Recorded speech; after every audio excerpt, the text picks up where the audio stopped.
नमस्कार शेतकरी मित्रांनो, मी कृषी तज्ञ Nilesh Bhavar, Kibi bio organics private limited Phaltan कडून आज आपल्या सर्वांशी संवाद साधत आहे. तर आज आपण आलो आहे मुक्काम पोस्ट सुकळी, तालुका वसमत, जिल्हा हिंगोली.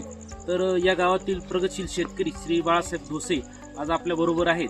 तर त्यांनी गेले 1 वर्षापासून आपले किवीचे वेगवेगळे प्रॉडक्ट वापरलेले आहेत. तर त्यांचा प्रॉडक्ट वापराविषयीचा काय अनुभव आहे तो आपण आज थोडक्यात जाणून घेणार आहोत. तर सर्वप्रथम आज आपण त्यांची ओळख करून घेऊया. नमस्कार. नमस्कार. थोडक्यात तुमचा परिचय द्या. माझं नाव बालासाहेब ज्ञानबाराव धोसे, मुक्काम सुकळी, तालुका वसमत, जिल्हा हिंगोली. माझा मोबाईल नंबर आहे 97 63 59 06 19. धन्यवाद. तर मला एक सांगा काका, तुम्ही केबीचे प्रॉडक्ट नेमके कधीपासून वापरता? 1 वर्ष झालं केबीचे वापरायला सर. तुम्हाला हे प्रॉडक्टची माहिती किंवा कोणाच्या मार्गदर्शनाखाली तुम्ही प्रॉडक्ट वापरता? शिवानंद कागदे सरांच्या मार्फत मिळालेली आहे. म्हणजे तुम्हाला कागदे सरांनी एक प्रॉडक्टची माहिती सांगितली, माहिती. त्याच्यानुसार तुम्ही ते वापरायला सुरुवात केली. बरं. तर मला एक सांगा, तुम्ही हळदीसाठी नेमके कोणकोणते प्रॉडक्ट वापरलेले आहेत? निमाईल वापरले सर. निमाईल आपल्या कंदमाशीसाठी वापरलेले आहे. बरं. हो. आणि दुसरं कुठलं प्रॉडक्ट वापरले आणखी? फंगोरेज वापरले. बरं. करप्यासाठी. करप्यासाठी. हो. फंगोरेज. आता नीम ऑइल नेमकं तुमचं काय, तुम्हाला काय कशावर नियंत्रण? कंदमाशी आणि सडण लागत नाही सर. कंदमाशी जर आली हळदीवर तर याच्यामुळे सडण लागत असते हळदीला, तर ती सडण रोखी ती सर.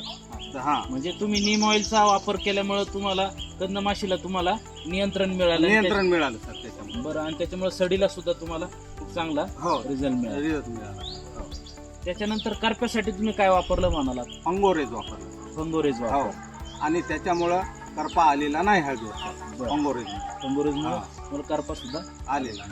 या व्यतिरिक्त कुठलं दुसरं प्रॉडक्ट वापरलंय? वापरला सर. रूट फिट वापरले.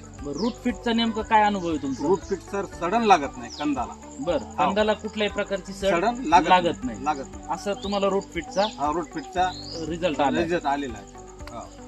तर आता मला एक सांगा, तुमच्या परिसरामध्ये हळदीचं खूप मोठ्या प्रमाणात उत्पादन होतं. तर तुम्ही तुमच्या परिसरातले इतर शेतकऱ्यांना नेमकं काय सांगाल त्याबद्दल? केबीचे औषधं वापरा असे सांगणार सर. केबीचे एवढे रिजेक्ट चांगले आहेत की एकदम लगे ओके सर, असे रिजेक्ट आहेत. अच्छा. हो. तर शेतकरी मित्रांनो, अशा पद्धतीने श्री बाळासाहेब धोसे यांनी केबीच्या प्रॉडक्ट विषयीचे आपले अनुभव कथन केले. तर मी सुद्धा आपल्या सर्वांना असं आवाहन करतो की केबी बायो ऑर्गॅनिकची काही जे वेगवेगळे प्रॉडक्ट्स आहेत हळदीसाठी, त्याचा वापर आपण करावा व आपल्या उत्पादनामध्ये भरघोस अशी वाढ करावी. धन्यवाद.